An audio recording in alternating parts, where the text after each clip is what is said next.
Welcome to day 10 of the 12 days of Celtic mythology. It's still 2024, and this is season 3.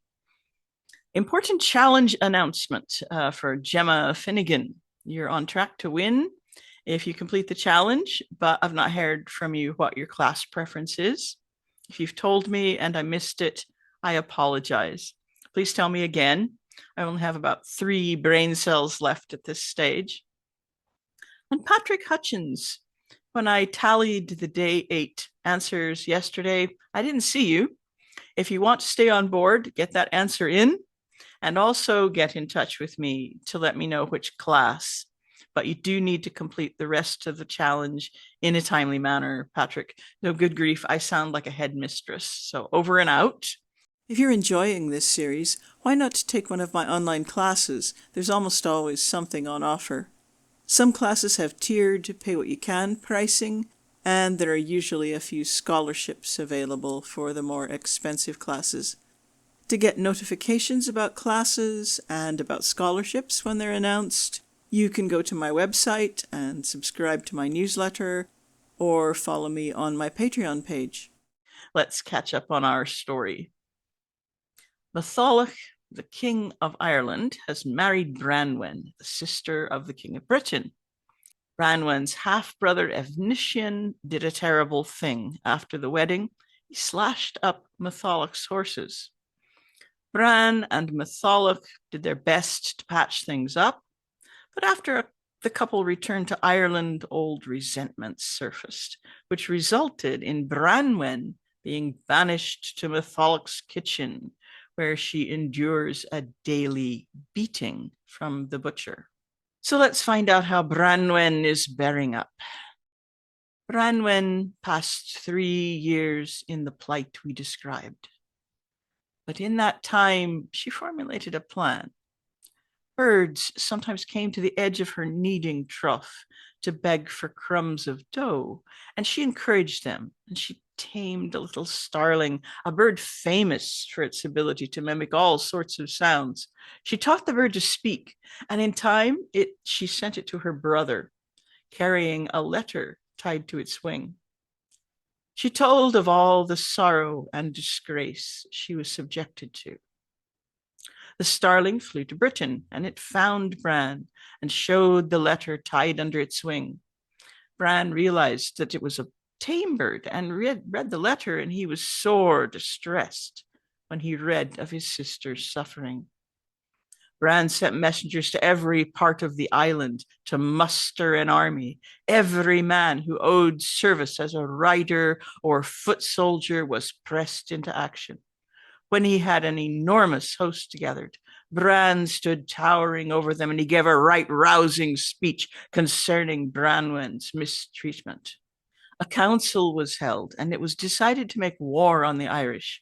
7 trusted men would be left behind as elders, led by Cradog, son of Bran. These 7 men were left to govern Britain on Bran's behalf. After that, the place they were stationed came to be known as Bryn Saith Marchog, the Hill of the 7 Riders. Bran's great host of fighting men began sailing toward Ireland.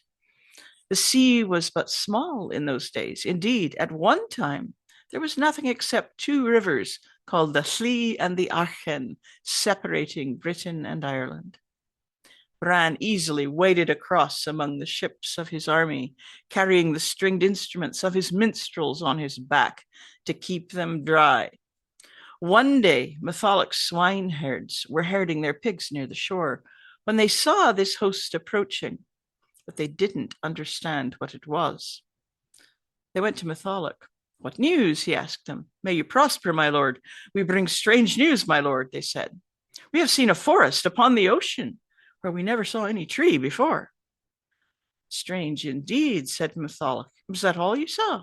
"No, my lord. We saw a huge mountain towering over the forest, and it was moving.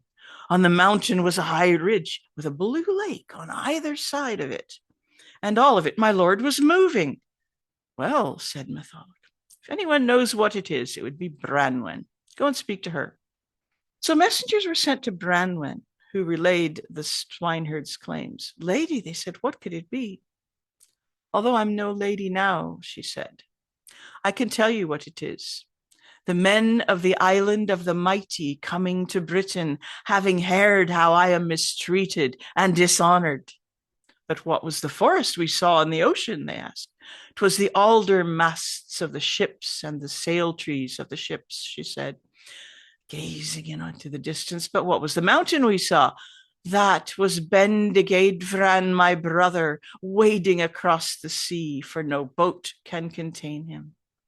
But what about the soaring white ridge and the lakes we saw? Well, she replied, he is looking at Ireland in anger. His two eyes are the lakes, the ridge is his nose. Then the fighting men of Ireland were hurriedly mustered and counsel was taken. The strategists advised Matholwch to withdraw across the river Thlinan and destroy the bridge over the river. For there were lodestones at the bottom of that river, which prevents ships crossing it, and that was the action they took. Bran and his people came ashore, and they saw how the bridge was destroyed, and the river was full of stones. His men looked to Bran for a solution.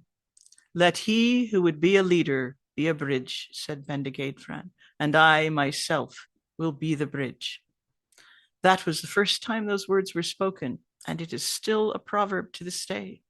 And with that, Bran laid himself down across the river, and planks were laid over his back.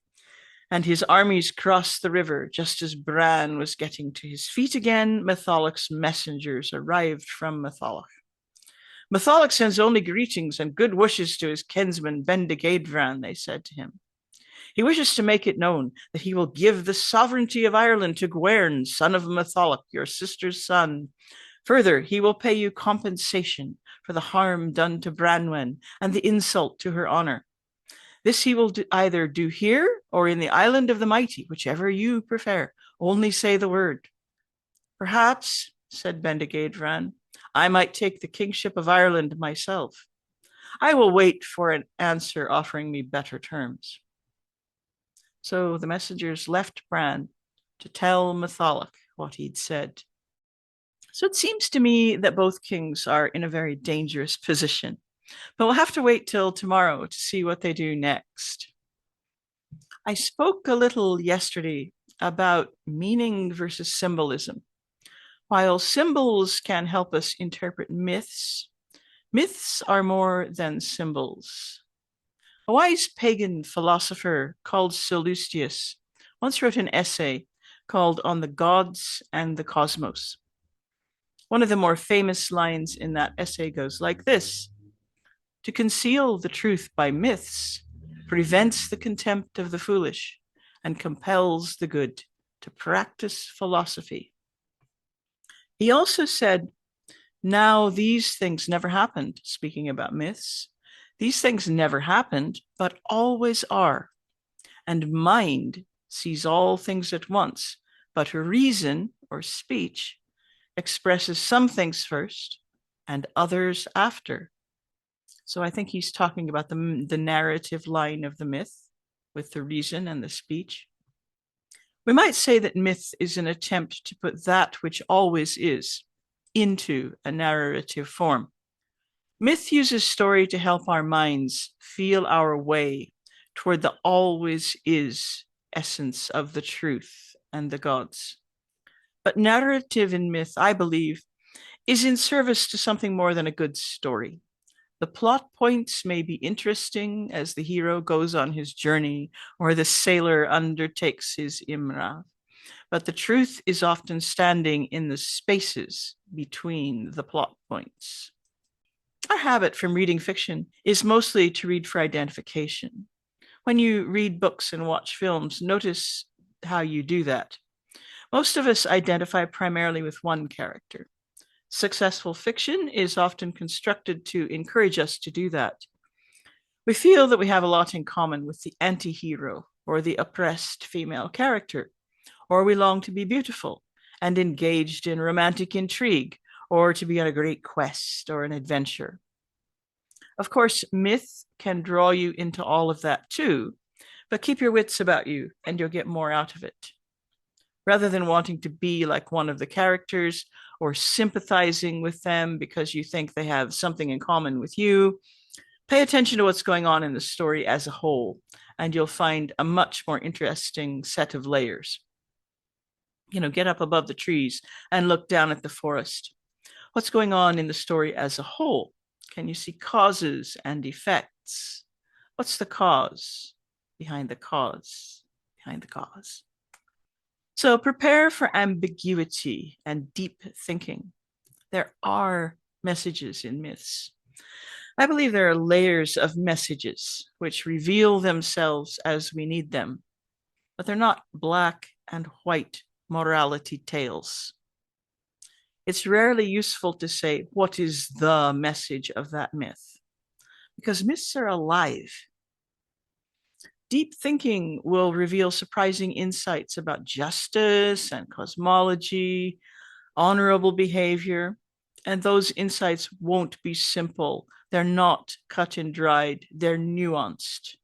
Don't try to reduce them to some kind of 10 commandments. When I asked the question about Evniscian's motivations the other day, I wasn't really thinking about his psychological state or the family dynamics in Bran's court. Perhaps I could have worded the question better, I'm not sure. I fully expected that most of the answers would be about psychology and interpersonal relationships, and that's fine. That's like a layer taken off the onion and examined. Don't throw it away. Add it to the soup. What else is under it? What's under it that perhaps contains a deeper distillation of culture? What was important culturally to people who distilled this story? Can we taste it in the way they seasoned the soup, in the way they grew the onion? There are undoubtedly myths underlying the four branches, even though they're more like literature. How does a culture build a myth that fits them like a glove? All gloves have 5 fingers, but a specific myth belongs to a specific culture. Other stories never fit it quite as comfortably. As a culture grows and changes and becomes more like itself, like we do as we grow older, it becomes less like whatever it grew out of. Its myths slowly take on its curves and proportions, like an old glove that feels like it was made for you. So real myths were not made to be heard just once. Before our cultures swam in a sea of print books and now all this other media, we swam neck deep in myth, undisturbed by mundane narratives. For 1,000 years, Europeans swam in a sea of Christian myth, not read at home from a Bible most people couldn't read. In most cases, it was told to them by their priests. Not only biblical stories, but stories of saints were a kind of mythos that embedded Christianity into our ancestors in a way we can't really imagine. The stories were repeated annually at Christmas and Easter and Saints' Days and so on, from childhood to old age. Before that, did the myths of our ancestor cultures repeat in a similar annual cycle? I suspect that they did, without the constant erasing distractions of today's news and Saturday's movie night. The cycle of myths and folk tales must have created an almost mantra-like backdrop to everyday life. For some, no doubt, they were just stories to be wondered at and shrugged off as old wives' tales.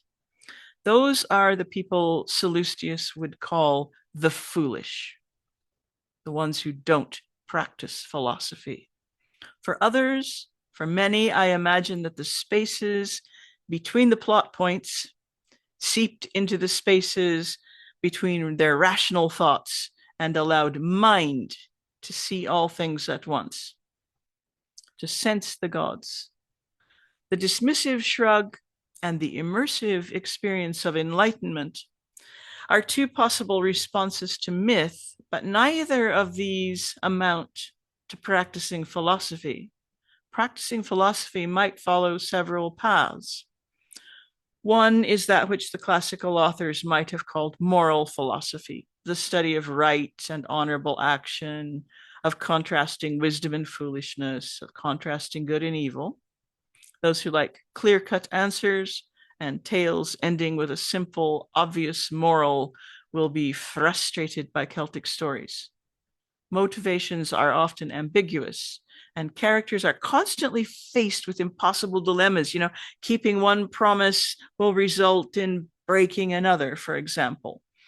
On their way to becoming medieval texts, it seems like the preoccupations and problems of different ages have kind of layered and sometimes interwoven into the cultural material. The result can feel kind of cluttered and disjointed, but looked at another way, it can feel rich and startling. The Mabinogi, for example, may have been employed by the bards as tales of instruction for young members of the warrior class. But it would be a mistake to think that every scenario presented belongs to the concerns of that particular era. This is the part of what makes such stories great. Every era they pass through make their own additions and discard a little of what no longer has meaning for them. But they don't discard things readily. They prefer to keep things. And this results in a long, slow process of distillation of wisdom and cultural expression. So, like folks who save old jars and bits of string, those who pay attention to myths regularly find old things which are useful again. The moral questions raised can sometimes feel surprisingly modern.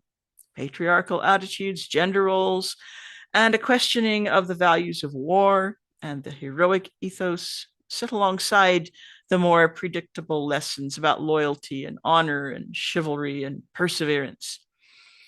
We may be busy, rebelling, for example, against our parents' generation, while simultaneously recognizing that our grandparents are talking a lot of sense.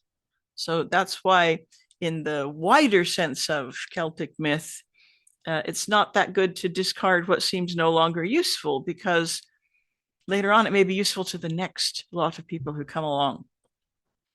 Cultural and historical context help us understand myths too. Learning our way around the network, the intricate web of Celtic mythology eventually yields rewards. When I was a kid, I sent away for a bottle of invisible ink. When you wrote with it, you could watch your words disappearing as they dried. But if someone came along and dampened the paper later with a sponge or something, the message reappeared for a while. So there are 1,000 messages written in invisible ink in a myth. If we pay attention, immerse ourselves, practice philosophy, and study like scholars, the messages will reappear one by one, often just when we need them. Oh yes, the question. Why do you like Celtic myth? If you're here and it's day 10, especially, why are you studying Celtic myth? Why are you doing this? What's your motivation? So let me know. We've got 2 days left to go. So I look forward to reading your answers. And there's more to come. We've still got to talk about those horses and see what happens with Bran and Matholwch. Bye-bye for now.